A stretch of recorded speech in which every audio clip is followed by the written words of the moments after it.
Sayyid Nabiya wa Mursaleen Nabiyana Muhammad wa ala alihi wa sahbihi ajma'in. Amma ba'd. Today, inshallah, we're going to talk about chapter 6, which is the virtue of generosity. I don't think there's any difference of opinion on being generous. It's something that's really important. What I will do is we will talk about some of the hadith and we will talk about certain athar that have to do with generosity. And I want you guys to think about a question throughout the discussion today is why is it so difficult to be generous?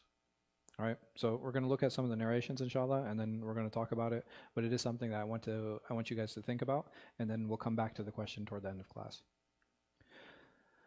So Imam Ghazali, he introduces saying that, know that when wealth has been lost, then a slave is obliged to be content and satisfied. And we had spoken about this before. We had said that there's a difference between being content, right, and a difference between being satisfied. And we said, how do we determine the difference between them? If I'm satisfied, I'm what? But that's being more, right? Right. So there's a stagnation that comes in. And if I have qana', if I have true qana', right? If I have true contentment, then right, the drive to keep on growing, to keep on, to keep getting better. So over here, it's something that's really important. That here, when he's talking about that a slave is obliged to be content and satisfied, he's talking about what? In that moment, right? In that particular moment. So sometimes, many of us have faced a calamity, or some of us might even be in a situation where just like we're in like this financial distress, or we might feel overwhelmed, right? Like we have a lot of bills or things. It's in this moment I have to what? I have to be happy with what Allah subhanahu wa ta'ala has given me. And what do? For me, it's a time for me to kind of mentally pivot. In that, all right, well, this is how much I have, so what do I do with this amount of money or whatever Allah subhanahu wa ta'ala has given me? Or I have to make the best of it. Does that mean that I might have to adjust my expenses? Yeah, absolutely. I'll have to look at what I'm spending. Like, it really will require a lot of financial restructuring, but I need to go back with the idea, I need to be content with the fact that Allah subhanahu wa ta'ala is giving me this much money. Why? He means that because he knows I can make it work, right? He knows that I can figure out a way to navigate it. And in the moment, do I feel like that? No, right? Like, why is this happening? Like, oh man, like, what am I going to do? I have all these bills, and like, what? And yes, in the moment, it can be very challenging. It can be really difficult. It can be really hard. But it is in those times where it's time for us to kind of restructure, rewire, figure out, and we have to pivot. We have to learn how to pivot. That's something that's really important for us as Muslims. That anytime something happens, we have to learn how to shift, right? We have to keep, rolling with the punches. That if something faces us, it's like, it's like a wave. You guys ever been to the ocean, or like to a wave, at least a wave pool?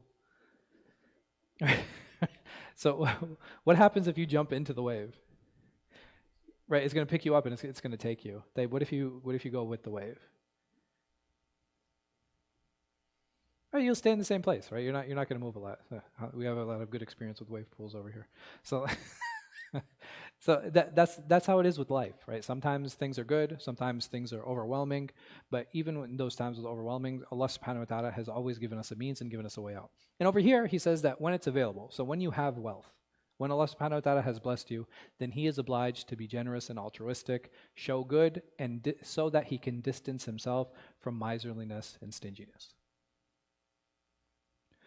So over here, when I don't have money, how come he's not saying to be generous?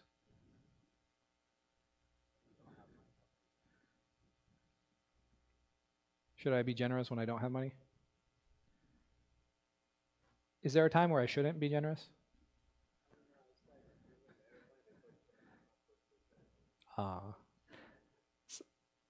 But when I'm helping someone else, am I being generous or no? Yes. Right, I am.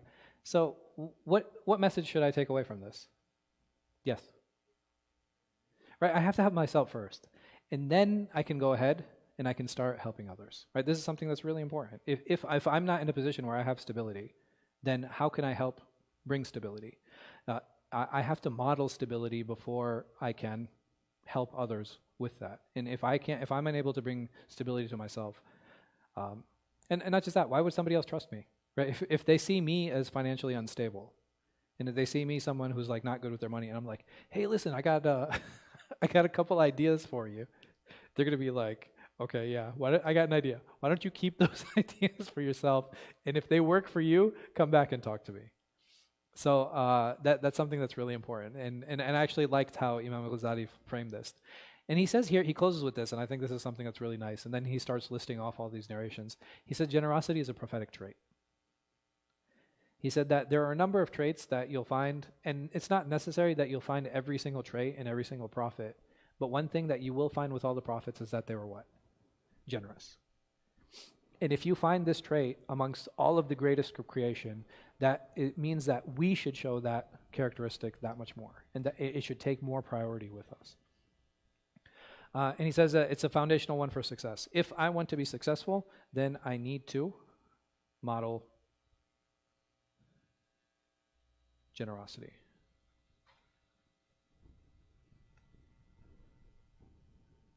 Anas radiallahu anhu, he said, it never happened that the Messenger of Allah sallallahu alaihi wasallam was asked anything for the sake of Islam and he did not give that. There came to him a person and he gave him a large flock of sheep, and he went back to his people and said, my people embrace Islam, for Muhammad gives so much charity as if he has no fear of want. What do you guys think about this narration? This is narrated in Sahih Muslim.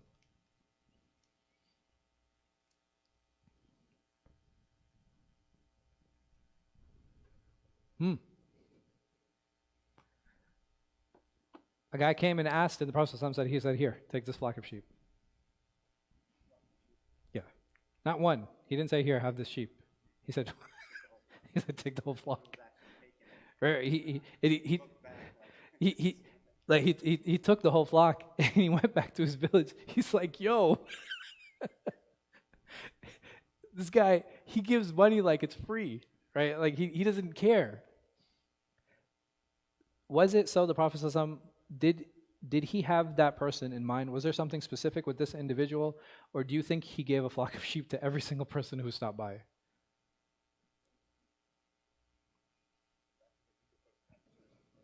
Mm-hmm.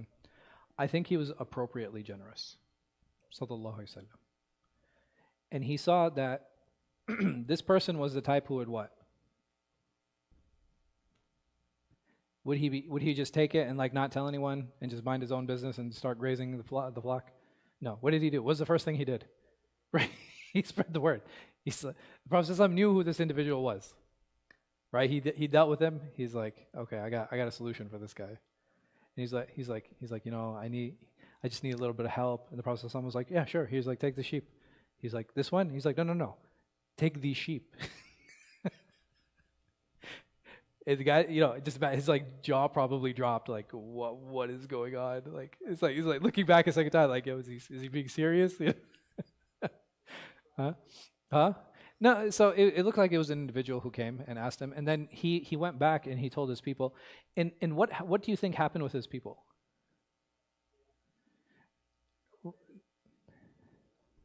Right, so they became encouraged now to come and join Islam. Like, you know what I mean? So coming to Islam, a lot of people might be like, oh, well, you know, isn't that giving people financial benefit to enter Islam? What do you guys think about that? Like, oh, yeah, he just became Muslim so he could marry that girl. You guys heard that one? Right, this guy, he only became Muslim so he could like get the sheep. Is that a problem? I don't think so. I don't think it's a big deal.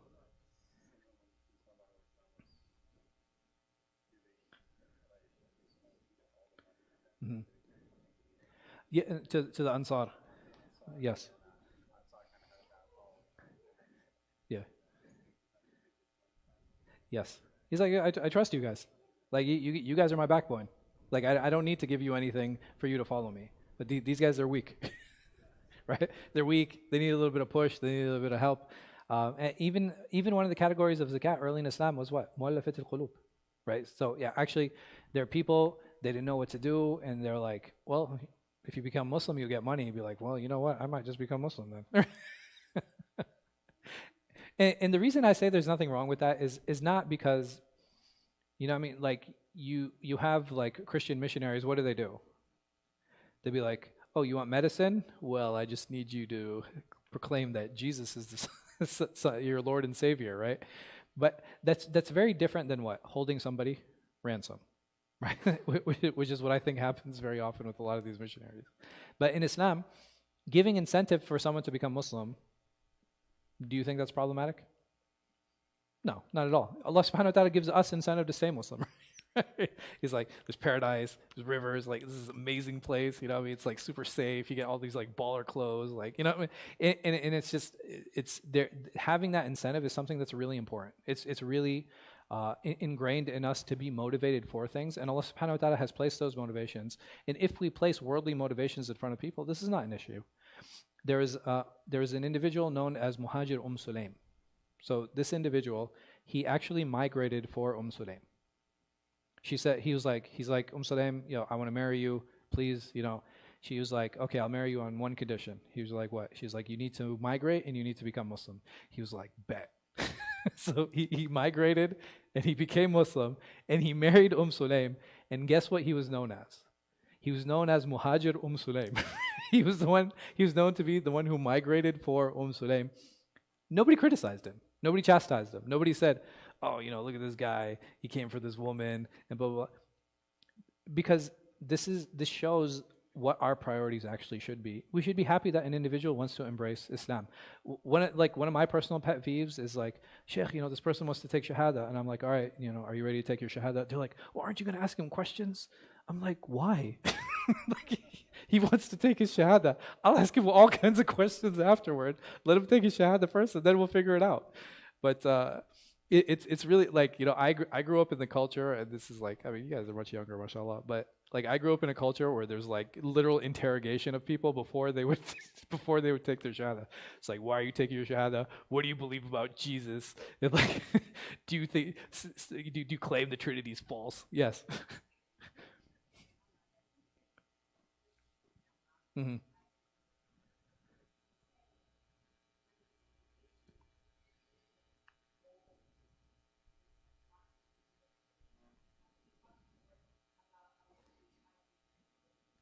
Mm-hmm.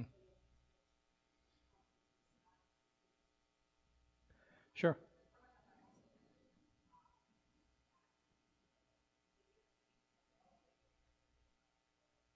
Mm. Yeah.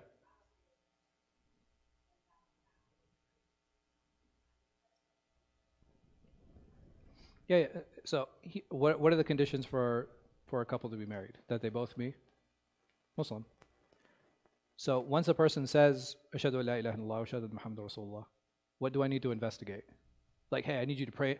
It's like, bro, I need you to pray in front of me. It's like, show me how to pray. It's like, say that you believe in God. No, I mean, but think about how ridiculous that is. Like, no, just being very honest. When was the last time anyone had to prove their Islam to anyone else? Yeah, yeah. Like, uh, sure. But then, do I have to worry about people's intention?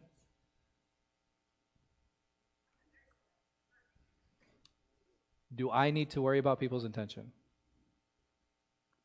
That is between him and his Lord. Has nothing to do with me. Even right now, why are you guys in this class? Do I go around and be like, what is your true intention of coming? No, it's an intention, and this is the amazing thing about ikhlas and intention, and like mujahada and tazkiyah, they're all personal endeavors, right? They can be fortified by society and community and parents and like spouses and stuff like that, for sure. But at the end of the day, ikhlas is a personal mission. Simple as that. And no one can, and just imagine the other way around. Be like, are you really Muslim?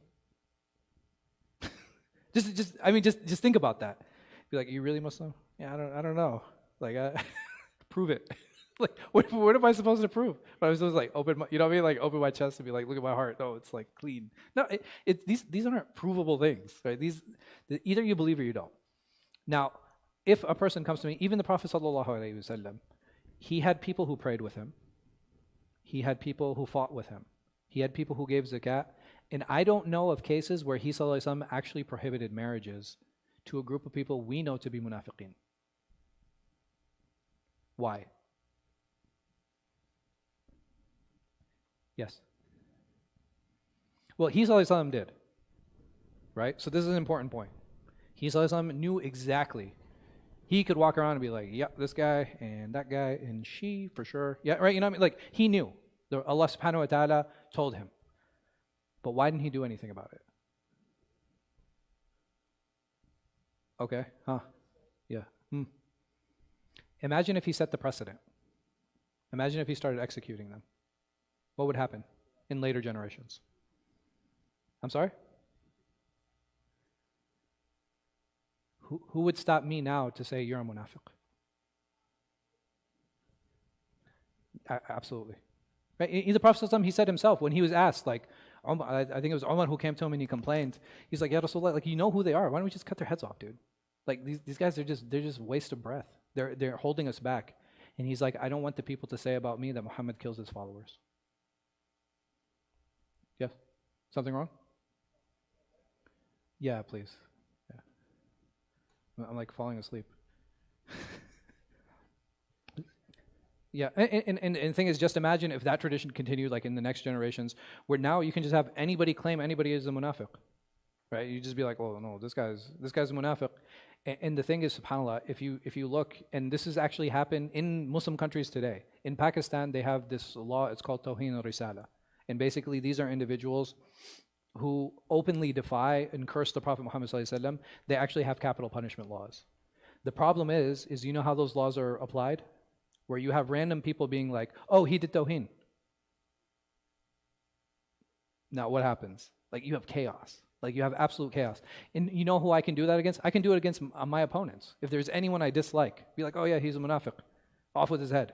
It's an easy cop-out.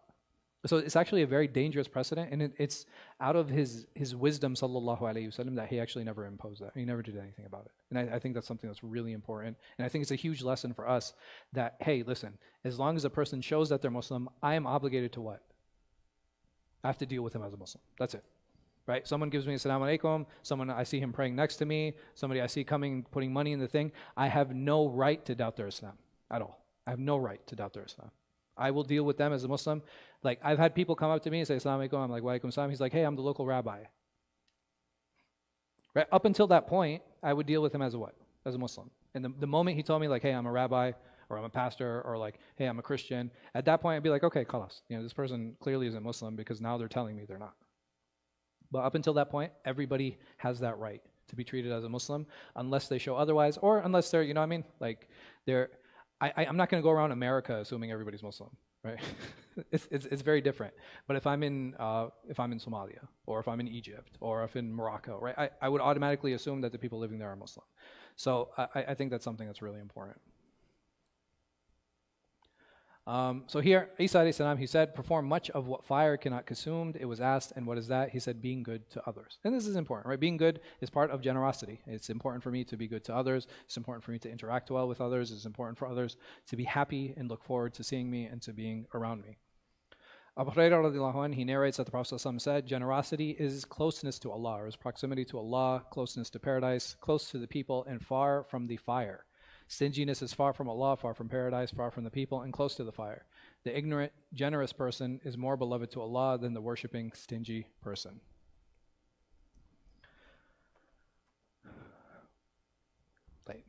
Ali radiallahu anhu, he said, when the world turns toward you, give from it, for it will not be transitory. And when it turns from you, then give from it, for it will remain. He then recited, and this is a piece of poetry, he said, do not be stingy with this world as it turns from you. Extravagance and elegance would not lessen it. If it turns toward you, then strive to be generous with it. It is thankful if it does not leave anything behind. So he's just talking about the transience of this world. He's saying that it's not going to be here forever. And if Allah subhanahu wa ta'ala gives you, then it's important for you to give. The Khalifa Muawiyah, he asked Hassan about three things. He asked him about chivalry, he asked him about courage, and he asked him about generosity. So Hassan radiallahu anhu alayhi salam, he responded, he said, the meaning of manhood or chivalry is to save one's life and religion, and to do the best to preserve it, to treat well with a guest, to argue in a good manner, and to proceed to one's duty. And when they're called to it, we tend to call this last one stoicism. And this is something that I kind of wanted to stop on and talk about a little bit, because there are a lot of discussions, you know, especially today, about masculinity and femininity, right? There are a lot of discussions around this.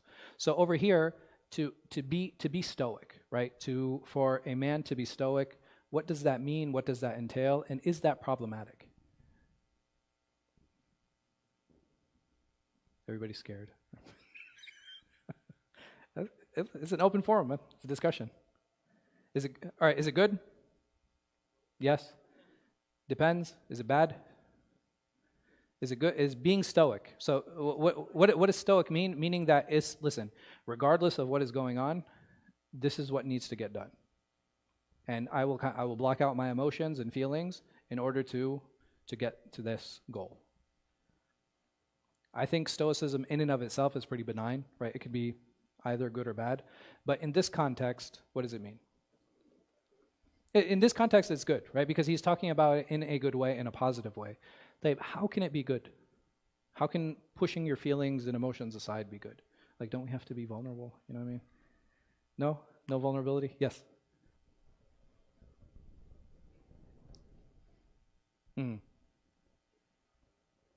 Okay. So when I'm thinking out of an emotional lens, I can think clear. I agree with that 100%. Is that always healthy? No. Okay. I think there are a few elements that are going on here that do need to be explored a little bit. Is a man, amongst men and amongst women, somebody who is considered praiseworthy or chivalrous in this case, who's always crying? Is he, what's the word I'm looking for?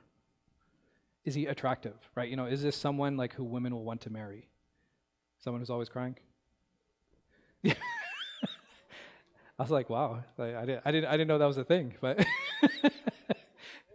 right. If you have a man who's always breaking down, right? Who's always breaking down and crying, like it's like, hey, you know, I drove by this homeless guy today, and he just, oh my God, homelessness, and he just breaks down and crying. Is that like a desirable trait? Huh? No? Okay.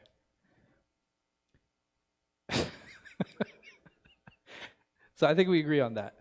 But vulnerability is a little bit different, right? So when the problem that I think we have in the discussions today is that there's this huge overlap between vulnerability and being emotional. But they're actually separate things. If my wife asked me, she's like, why are you so angry? I'd be like, I didn't like the way he spoke to me. That is being what? That's being vulnerable. Was I being emotional? Did I raise my voice? Did I shed tears? You know, these are two separate spheres. Can they overlap sometimes? Yeah, absolutely. Right? I don't think that's a problem. With men, they tend to overlap less, right? And with women, they tend to overlap more. And again, there's nothing wrong with that because the nature of men and women are different. But I think trying to make their nature one is something that's extremely problematic. Allah subhanahu wa ta'ala, He says very clearly, أَلَيْسَ الذَّكَرُ كَالْأُنْثَى. Like a man is not like a woman. A male is not like a female. They're two different things. So I think being vulnerable is something that's really important. Like don't get me wrong, but I don't think being emotional is. But in order if an individual is actually able to vocalize his problems and his issues, he'll be able to deal with them a lot better. Yes, go ahead.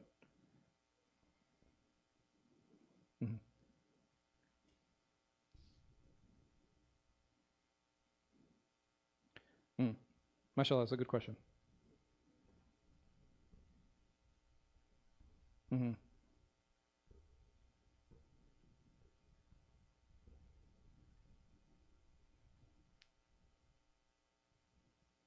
Merciful.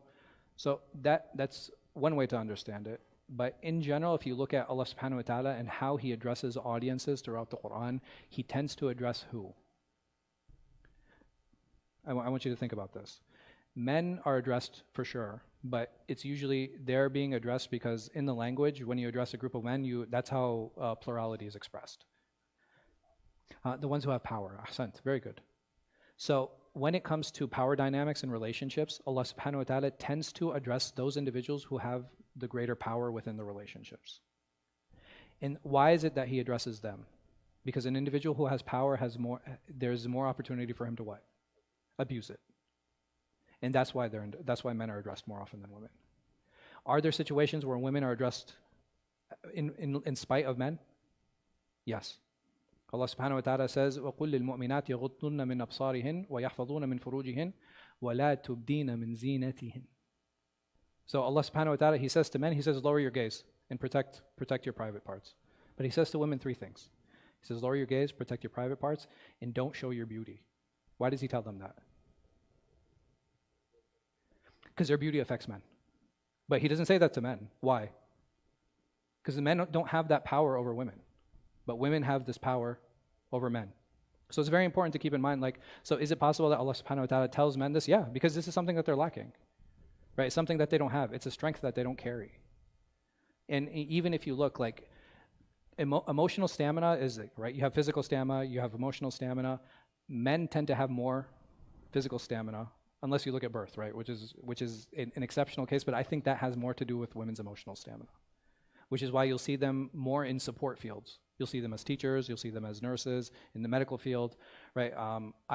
Most schools I've been to, and this is just anecdotal, I understand, but most schools I've been to, like, whether it be teachers, whether it be support staff, whether it be administrators, vast majority of them are female. And why is that? It's not, the patriarchy wants women to be teachers, like they're in educating positions, like would they not educate that away? But the idea behind a lot of these discussions is that, okay, there is a difference that's there. Everyone has their own niche. Everyone will be preferred in certain areas. Is there crossover? Are there men who have feminine qualities? Yeah, absolutely. Are there women who have masculine qualities? Absolutely. I don't think that's strange. I don't think that's abnormal. But I don't think for us to take those minority group of people who kind of fall in the middle and to be the expression of the larger majority, I don't think that's right. I don't think that's appropriate. And I don't think that's a proper expression. It doesn't help us actually deal with the problems. The more we embrace our differences, the easier it actually is to navigate things. And this doesn't apply just to men and women. It can apply to a number of things. You guys know about, like, interfaith activities, yes? Like, we have, like, Jews, Christians, Muslims, Hindus, Brahmins, like everybody just kind of like gets together, kumbaya. What is the purpose behind it? So that we can all be one faith? No. So there has to be another goal. What is that goal? Yes. It's mostly clergy who sit in those circles, so they're pretty versed about other religions. Yes.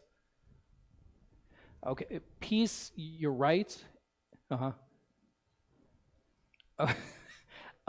don't think heads of religious institutions really have much to say about war. Yeah. Mm-hmm. Yeah. Sure.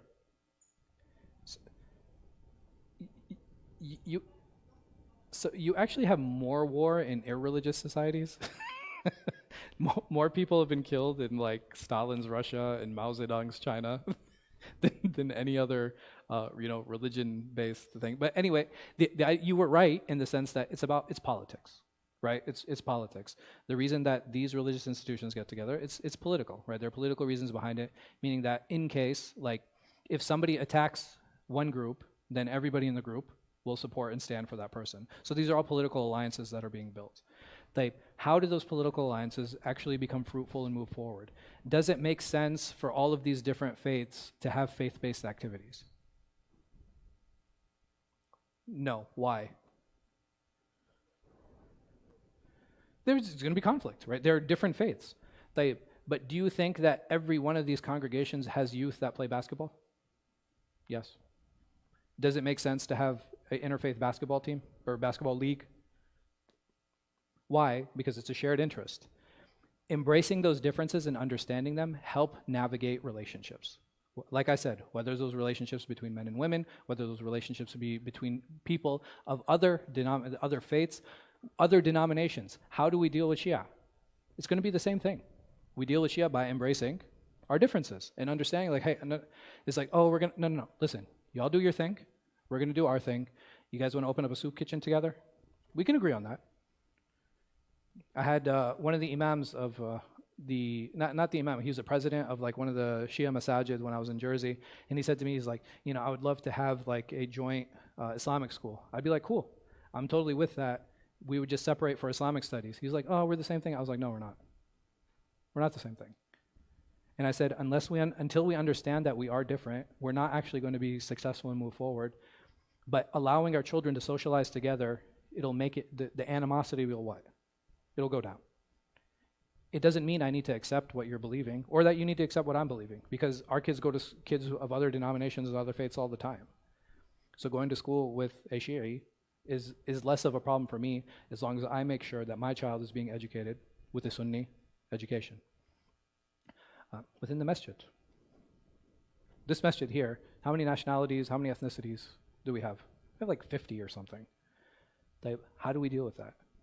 Again, by embracing the differences.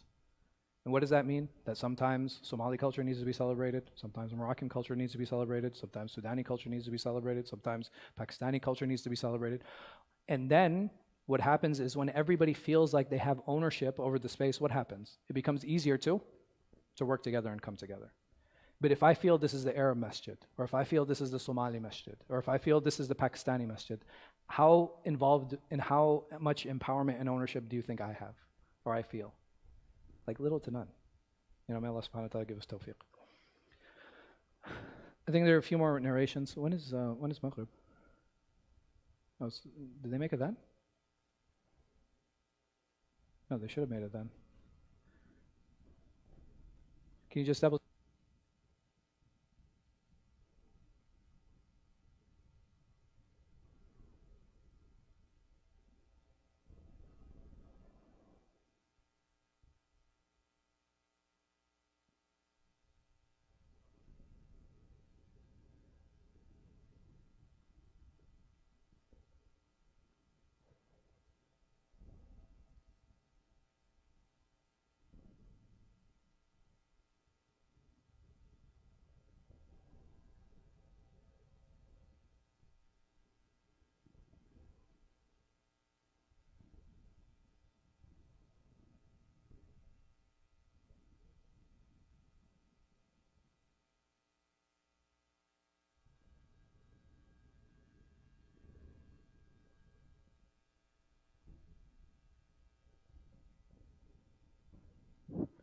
So we have a couple minutes until Iqama. Iqama is going to be in like maybe 5 minutes. I just want to run through these narrations real quick, inshallah, and then next week we'll come back and hopefully you guys will have an answer to the question on why is it so difficult to be generous. So Zayn al-Abidin, he said, he is not generous, the one who only gives when asked. The generous man is he who, in obedience to Allah's command, pays the dues of those to whom they are due without asking. He is not eager to receive their gratitude, as he firmly believes that he will receive his full reward from Allah subhanahu wa ta'ala. Again, this idea of perspective, understanding on how to be generous, right? And the generosity is not so that I can receive thanks from the person, but it's so I can what? Receive reward from Allah. Some of the Bedouins were asked who their leader was. They responded, the one who bears our curses, the one who gives, the one who asks, and the one who overlooks the ignorant from among us.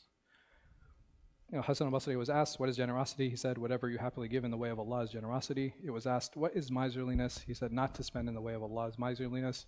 It was asked, what is misuse? What is israf? He said, to spend for greed of position is misuse, is israf. Yeah. Allahu Akbar, Allahu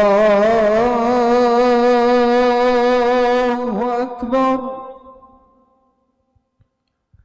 Allah.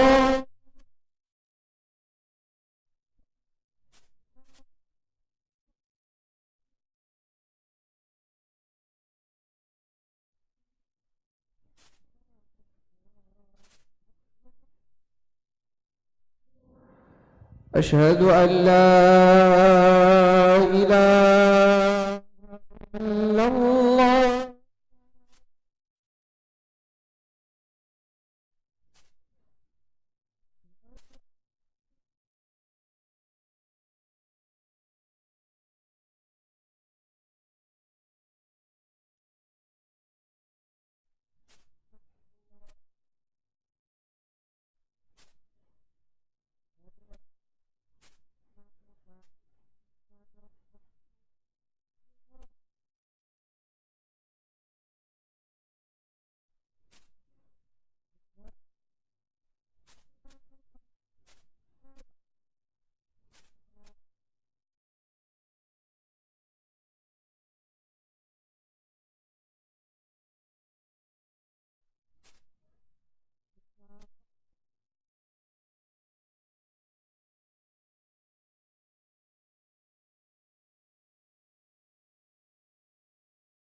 Bismillah ar-Rahman ar-Rahim. So just the last narration that I want to share with tonight, inshallah. Al-Hasan, he said, it is the height of generosity to give in charity of one's hard-earned money, because this is money that an individual worked for, it's money that they strive for, and sometimes it's the most difficult to actually give. May Allah subhanahu wa ta'ala make us all generous. I look forward to seeing all of you next week, inshallah. And remember, the question of the week, why is it difficult to be generous?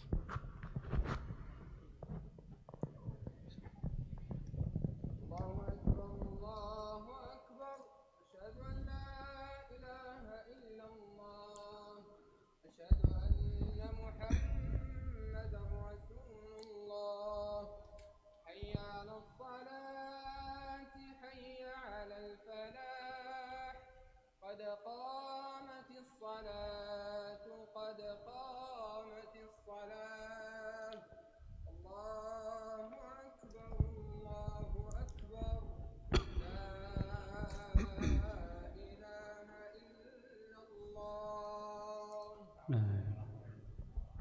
استووا